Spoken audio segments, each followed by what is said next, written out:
Hello everyone, তো আশা করি তোমরা সবাই ভালোই আছো। তো দেখো, আজকে হচ্ছে যে টপিকটা করাবো এটা হচ্ছে ক্লাস 9-এর ভৌতবিজ্ঞানের দ্রবণের যে চ্যাপ্টারটা আছে সেটার পার্ট, ঠিক আছে। তো আজকে হবে 21 নম্বর প্রশ্ন থেকে। তো দেখো প্রশ্নটা কি বলেছে যে গাঢ়ত্ব অনুসারে দ্রবণকে কয়টি শ্রেণীতে বিভক্ত করা যায় ও কি কি। তো এটার অ্যান্সারটা হয়ে যাচ্ছে যে গাঢ়ত্ব অনুসারে 3টি শ্রেণীতে ভাগ করা যাবে। একটা হচ্ছে সম্পৃক্ত দ্রবণ, অসম্পৃক্ত দ্রবণ, আরেকটা হয়ে হচ্ছে আমাদের 3 নম্বর যেটা অতিপৃক্ত দ্রবণ। এবার দেখো যেটা 22 নম্বরের প্রশ্ন যে সম্পৃক্ত দ্রবণ কি। তো এটার অ্যান্সারটা হয়ে যাচ্ছে যে নির্দিষ্ট উষ্ণতায় কোনো নির্দিষ্ট পরিমাণ দ্রাবকে সর্বোচ্চ পরিমাণ দ্রাব্য দ্রবীভূত হয়ে যে দ্রবণ উৎপন্ন করে তাকে সম্পৃক্ত দ্রবণ বলে।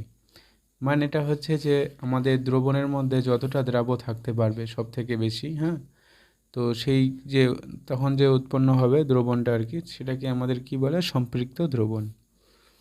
এবার দেখো যেটা 23 নম্বরের প্রশ্ন যে অসম্পৃক্ত দ্রবণ কি। তো এটার অ্যান্সারটা হয়ে যাচ্ছে যে নির্দিষ্ট উষ্ণতায় কোনো নির্দিষ্ট পরিমাণ দ্রাবকে যদি আরও দ্রাব্য দ্রবীভূত করা যায় তবে সেই দ্রবণকে অসম্পৃক্ত দ্রবণ বলে, ঠিক আছে। তো অসম্পৃক্ত দ্রবণ মানে কি, যে আরও দ্রাব্যটা হচ্ছে যোগ করা যাবে, এই তখন যে দ্রবণটা উৎপন্ন হবে তখন সেটাকে বলা হয় অসম্পৃক্ত দ্রবণ। এবার দেখো যেটা 24 নম্বরের প্রশ্ন যে অতিপৃক্ত দ্রবণ কি। তো এটা অ্যান্সারটা হয়ে যাচ্ছে যে নির্দিষ্ট উষ্ণতায় কোনো সম্পৃক্ত দ্রবণে যে পরিমাণ দ্রাব্য থাকা উচিত কোনো বিশেষ শর্তে যদি তার চেয়ে বেশি পরিমাণ দ্রাব্য দ্রবীভূত থাকে তবে সেই দ্রবণকে অতিপৃক্ত দ্রবণ বলা হয়। মানে আমরা জানি যে সম্পৃক্ত দ্রবণে সবচেয়ে বেশি হচ্ছে দ্রাব্য উপস্থিত থাকে। দ্রাব্য মানে আমরা আগেই বুঝতে পেরেছি যে দ্রবণ সমান সমান কী হয়, এগুলো আমরা জানি যে দ্রবণ সমান সমান হয়ে যায় দ্রাব্য যোগ দ্রাবক, যেটা আমরা পরে আগের ভিডিওতে আর কি শেখানো হয়েছে। তো যাই হোক, মানে একটা সম্পৃক্ত দ্রবণে যতটা দ্রাব্য থাকা উচিত তার থেকে যদি বেশি দ্রাব্য দ্রবীভূত থাকে তবে সেই দ্রবণটাকে বলা হয় অতিপৃক্ত দ্রবণ।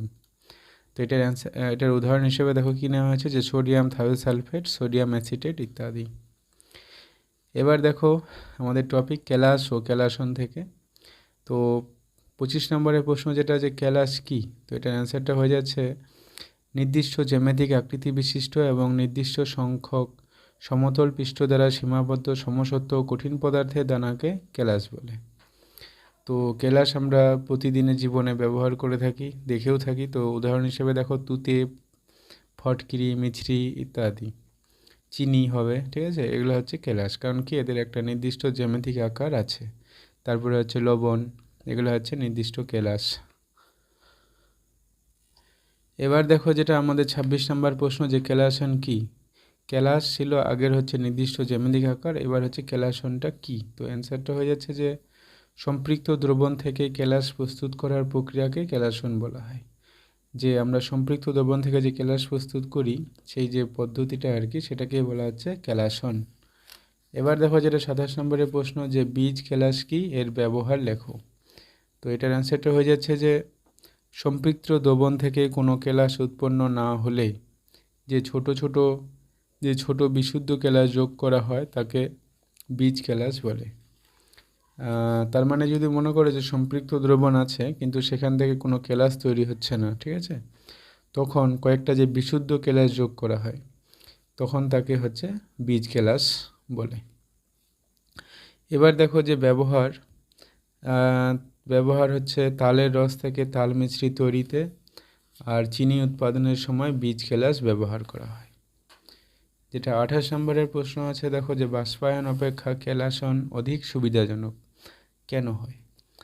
তো বাষ্পায়ন মানে কি, যে এখানে পড়লেই বুঝতে পারবে অ্যান্সারটা। দেখো বলা আছে যে বাষ্পায়ন প্রক্রিয়ায় দ্রবণকে উত্তপ্ত করে কঠিনে পরিণত করা হয়। মানে দ্রবণটাকে নেওয়া হবে, তারপরে যতক্ষণ না পর্যন্ত কঠিনে পরিণত হচ্ছে ততক্ষণ পর্যন্ত গরম করা হয়। এই প্রক্রিয়ায় চিনি উৎপাদনে কিছুটা চিনি অঙ্গারে পরিণত হয়। তার মানে বাষ্পায়ন প্রক্রিয়া যদি আমরা চিনি প্রস্তুত করি তাহলে দেখা যাবে যে কিছুটা চিনি অঙ্গারে, মানে কিছুটা চিনি হচ্ছে পুড়ে যাবে আর কি। এটাই বলছে যে কিছুটা চিনি অঙ্গারে পরিণত হয়। এবার যেটা 2 নম্বর পয়েন্ট আছে, দেখো যে বাষ্পায়নে উৎপন্ন কঠিন পদার্থে কিছুটা অশুদ্ধি মিশে যায়। তারপরে দেখো যেটা 29 নম্বরে যে দ্রবণের গাঢ়ত্বকে ড্যাশ বলা হয়। তো আমরা জানি যে দ্রবণের গাঢ়ত্বকে হচ্ছে দ্রবণের ওটা মাত্রা বা শক্তি বলা হয়। এটা হচ্ছে গাঢ়ত্বটা হচ্ছে দ্রবণের শক্তি। এরপরে দেখো যেটা 30 নম্বরের প্রশ্ন, যে ব্রাউনীয় গতি কী। তো এটার অ্যান্সারটা হয়ে যাচ্ছে যে কলয়েডীয় দ্রবণে কলয়েডের কণাগুলির অবিরাম আঁকাবাঁকা পথে ইতস্তত বিচরণ করে। মানে কলয়েড যে দ্রবণটা আছে সেখানে কলয়েড কণাগুলো আঁকাবাঁকা পথে ইতস্তত বিচরণ করবে, এটাকেই বলা হচ্ছে ব্রাউনীয় গতি। এবার দেখো যে 31 নম্বর প্রশ্নটা দেওয়া আছে যে জল ভিন্ন অন্যান্য দ্রাবকগুলির নাম লেখো। তো আমরা জানি যে কোনো পদার্থ বেসিক্যালি মানে বেশিরভাগ পদার্থই জলের মধ্যে মিশে যায়।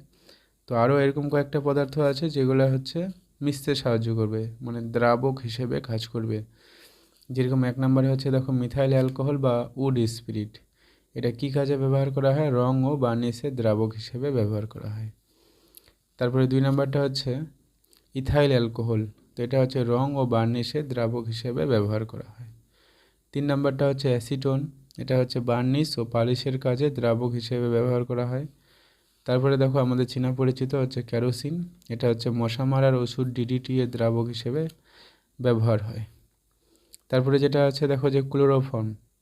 তো এটা হচ্ছে বার্নিশের দ্রাবক রূপে আর শল্য চিকিৎসায় চেতনানাশক রূপে ব্যবহার করা হয় হচ্ছে ক্লোরোফর্ম। এবার দেখো যেটা আমাদের 32 নম্বর প্রশ্ন, মানে দ্রবণের হচ্ছে শেষ, দ্রবণ যে চ্যাপ্টারটা আছে এখানকার শেষ প্রশ্ন।